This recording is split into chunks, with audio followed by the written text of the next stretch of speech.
Bismillahirrahmanirrahim. Assalamualaikum warahmatullahi wabarakatuh. Perkenalkan, nama saya Farul Anam dengan NIM 200301501107. Pada video kali ini saya akan menjelaskan tentang pengertian, tujuan dan prinsip tes pengukuran dan evaluasi pada mata kuliah evaluasi dan pengajaran Penjas. Pengertian tes, pengukuran, dan evaluasi. Yang pertama ialah pengertian tes. Menurut SAT pada tahun 1980, tes dapat didefinisikan sebagai tugas atau serangkaian tugas yang digunakan untuk memperoleh pengamatan-pengamatan sistematis yang dianggap mewakili ciri atau atribut pendidikan atau psikologi. Yang kedua adalah ungkapan dari Ridwan pada tahun 2006 juga memberikan definisi tentang tes sebagai instrumen pengumpulan data adalah serangkaian atau pertanyaan latihan yang digunakan untuk mengatur keterampilan pengetahuan, intelijensi, atau kemampuan bakat yang dimiliki individu atau kelompok. Yang kedua ialah pengertian pengukuran. Pengukuran adalah suatu proses atau kegiatan untuk menentukan kuantitas dari peserta didik, guru, gedung sekolah, meja belajar, whiteboard, dan sebagainya. Yang ketiga ialah pengertian evaluasi. Pada dasarnya, evaluasi merupakan suatu bagian penting dalam pembelajaran yang memberikan keuntungan bagi guru dan siswa, serta sebagai alat untuk monitor oleh siswa mengenai kemajuan siswa sebagai individu maupun kelompok, untuk merekam apa yang telah siswa capai dan membantu siswa dalam belajar. Fungsi dan tujuan tes dan pengukuran. Yang pertama adalah fungsi dan tujuan tes. Tes berfungsi sebagai alat perantara untuk mengetahui sejauh mana siswa mampu memecahkan masalah dan memahami beberapa konsep yang ada. Yang kedua adalah tes bertujuan sebagai proses akhir untuk setiap peserta didik terhadap beberapa materi atau konsep yang menghasilkan nilai yang sesuai dengan kemampuan peserta didik tersebut. Yang kedua ialah fungsi dan tujuan pengukuran. Pengukuran berfungsi untuk mendapatkan hasil perbandingan atau nilai yang diperoleh oleh pengukuran tersebut selesai dilakukan. Pengukuran bertujuan untuk membandingkan sesuatu dengan satu yang serupa. Fungsi dan tujuan evaluasi. Fungsi evaluasi terbagi menjadi dua, yaitu fungsi untuk pendidik dan fungsi untuk peserta didik. Yang kedua adalah evaluasi bertujuan untuk mengetahui apakah peserta didik berhasil mencapai tujuan belajar, memahami suatu konsep dengan menjawab beberapa soal, mampu menghasilkan konsep-konsep, dan mampu memecahkan sebuah masalah-masalah yang ada. Prinsip tes. Prinsip tes terbagi menjadi 6 poin. Yang poin pertama ialah tes tersebut hendaknya dapat mengukur secara jelas hasil belajar atau yang telah ditetapkan sesuai dengan tujuan instruksional, bahwa tujuan merupakan landasan dan sekaligus sebagai penentuan kriteria penilaiannya.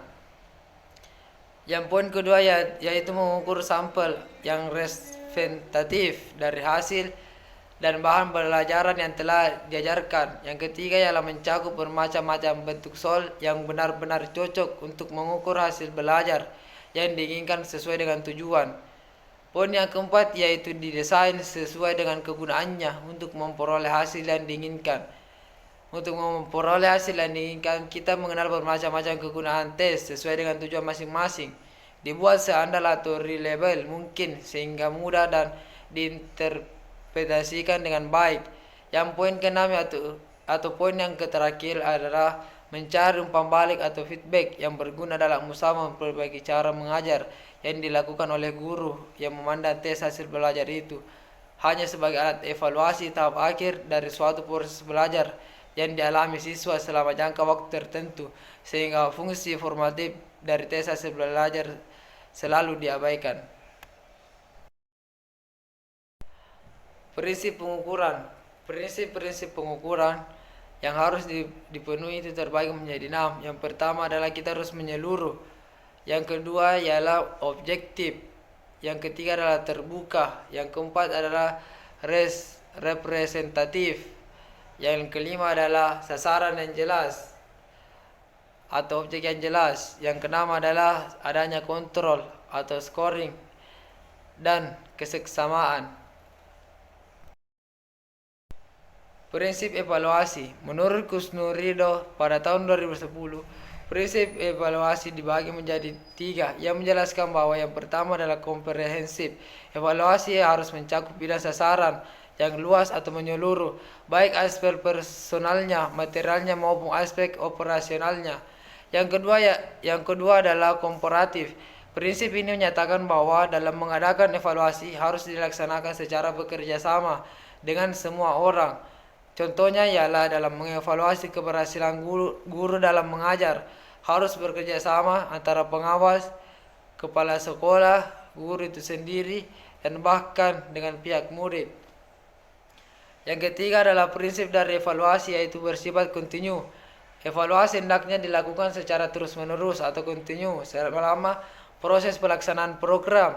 Evaluasi tidak hanya dilakukan terhadap hasil yang telah dicapai, tetapi sejak pembuatan rencana sampai dengan tahap laporan. Poin yang keempat yaitu mengadakan evaluasi harus menilai sesuai dengan kenyataan yang ada. Maksudnya adalah kita mengatakan bahwa apabila seseorang guru itu sukses dalam mengajar, maka katakanlah bahwa guru ini sukses, dan sebaliknya apabila jika guru itu kurang berhasil dalam mengajar, maka katakanlah bahwa guru itu kurang berhasil. Untuk mencapai objektifan dalam evaluasi, perlu adanya data dan fakta. Dari data dan fakta inilah dapat mengelola dan kemudian diambil suatu kesimpulan. Makin lengkap data yang kita dapatkan adalah makin objektif pula evaluasi yang telah dilakukan. Kemudian poin yang kelima ialah berdasarkan kriteria yang valid. Selain perlu adanya data dan fakta, juga perlu adanya kriteria tertentu. Kriteria yang digunakan dalam evaluasi harus konsisten dengan tujuan yang telah dirumuskan. Kriteria ini digunakan agar memiliki standar yang jelas apabila memiliki suatu aktivitas supervisi pendidikan. Poin keenam ialah fungsional. Evaluasi memiliki nilai guna baik secara langsung maupun tidak langsung. Kegunaan langsungnya adalah dapatnya hasil evaluasi digunakan untuk perbaikan apa yang dievaluasi. Sedangkan kegunaan tidak langsungnya adalah hasil evaluasi itu dimanfaatkan untuk penelitian atau keperluan lainnya. Yang ketujuh ialah diagnostik. Setiap hasil evaluasi harus didokumentasikan.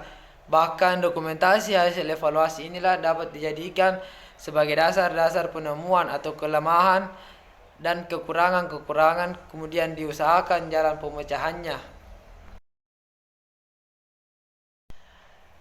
Kita pindah ke cakupan evaluasi pendidikan. Mengingat tentang luasnya cakupan di bidang pendidikan, maka dapat diidentifikasikan bahwa evaluasi pada prinsipnya dapat dikelompokkan ke dalam 3 cakupan penting, yaitu evaluasi pembelajaran, evaluasi program, dan evaluasi sistem pendidikan. Hal ini sesuai dengan pasal 57 ayat 2 Undang-Undang Republik Indonesia nomor 20 tahun 2003 yang menyatakan bahwa evaluasi dilakukan terhadap peserta didik, lembaga, dan program pendidikan pada jalur formal dan non-formal untuk semua jenjang dan jenis pendidikan. Langkah-langkah dalam melakukan evaluasi.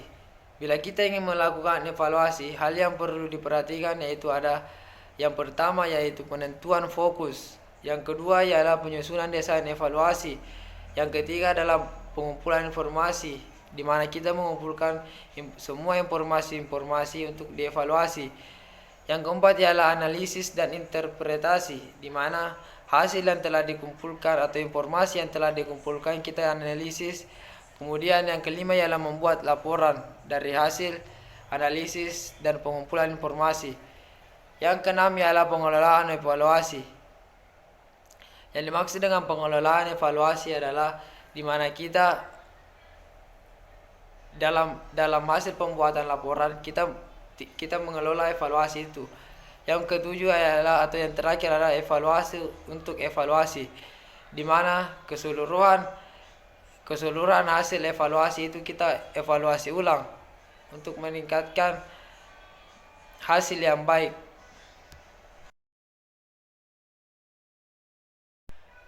Contoh evaluasi hasil belajar. Evaluasi hasil belajar peserta didik dapat dilakukan oleh guru mencakup beberapa hal seperti penilaian sikap, pengetahuan, dan keterampilan.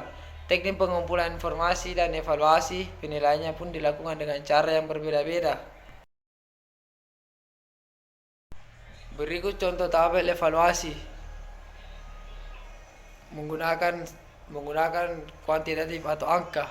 Yang pertama ialah nama siswa yaitu Ikrar, kemudian Ahmad, Isra, Ahyar, dan Fadil. Di mana terdapat skor yang berbeda-beda, kemudian nilai dan keputusan atau keterangan yang telah didapatkan dari hasil evaluasi tersebut. Bila kita memperhatikan dari tabel tersebut, dapat disimpulkan bahwa skor merupakan hasil kegiatan pengukuran. Kemudian kategori berkembangnya kognitif siswa merupakan hasil kegiatan penilaian. Yang ketiga yaitu klasifikasi keputusan yang ditetapkan merupakan hasil kegiatan dari evaluasi mereka. Perbedaan evaluasi dan penilaian. Terdapat beberapa perbedaan evaluasi dan penilaian. Yang pertama ialah penilaian dilakukan selama proses pembelajaran, sedangkan evaluasi diadakan pada akhir proses pembelajaran. Yang kedua ialah penilaian membantu siswa untuk belajar dari satu sama lain, sedangkan evaluasi membuat siswa bersaing atau satu sama lain. Yang ketiga ialah penilaian adalah diagnosis atau mengidentifikasi area untuk perbaikan, sedangkan evaluasi adalah menghakimi tiba di skor keseluruhan. Dan yang terakhir adalah penilaian mengidentifikasikan kelemahan dan meningkatkan pembelajaran, sedangkan evaluasi menilai kualitas.